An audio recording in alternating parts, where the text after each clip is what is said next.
সল্টলেক স্টেডিয়ামে আজকে যে ঘটনা ঘটেছে তার সর্বতোভাবে আয়োজকদের সম্পূর্ণ ব্যবস্থাপনার গলদ এবং তার ফলাফল হচ্ছে আজকের এই অনুষ্ঠান। এই ঘটনার সঙ্গে তৃণমূল কংগ্রেস কিংবা রাজ্য সরকারের কোনো যোগাযোগ নেই। ক্রীড়া মন্ত্রী হিসাবে অরূপ বিশ্বাস রাজ্য সরকারের মন্ত্রী হিসাবে সেখানে আমন্ত্রিত অতিথির তালিকায় ছিলেন, তিনি ব্যবস্থাপক নন। এই অনুষ্ঠানের সঙ্গে দল বা সরকারের কোনো রকমের সম্পর্ক নেই।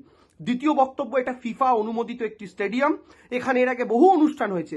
এমনকি 2012 এবং 2014 সালে কলকাতা নাইট রাইডার যখন আইপিএল জেতে তখন রাজ্য সরকারের ব্যবস্থাপনায় সুন্দরভাবে অনুষ্ঠান হয়, যেখানে শাহরুখ খান থেকে শুরু করে বিভিন্ন সেলিব্রিটিস, জুই চাওলা থেকে শুরু করে সমস্ত ক্রিকেট স্টাররা উপস্থিত ছিলেন, কিন্তু কোনো রকমের বিশৃঙ্খলা দেখা যায়নি 2012-14 সালে।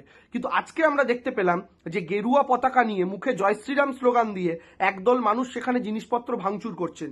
দেখুন, প্রচুর মানুষ ছিল, প্রত্যেকে কিন্তু ভাঙচুরের সঙ্গে যুক্ত নন।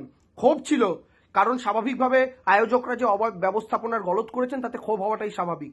কিন্তু সেই ক্ষোভ হওয়ার পরেও কিছু সাধারণ মানুষ কিন্তু সেখানে ভাঙচুরের সঙ্গে যুক্ত হননি। যারা করেছেন তাদের হাতে জয় শ্রীরামের পতাকা দেখা গেছে, জয় শ্রীরাম স্লোগান দেখা গেছে, গেরুয়া পতাকা দেখা গেছে।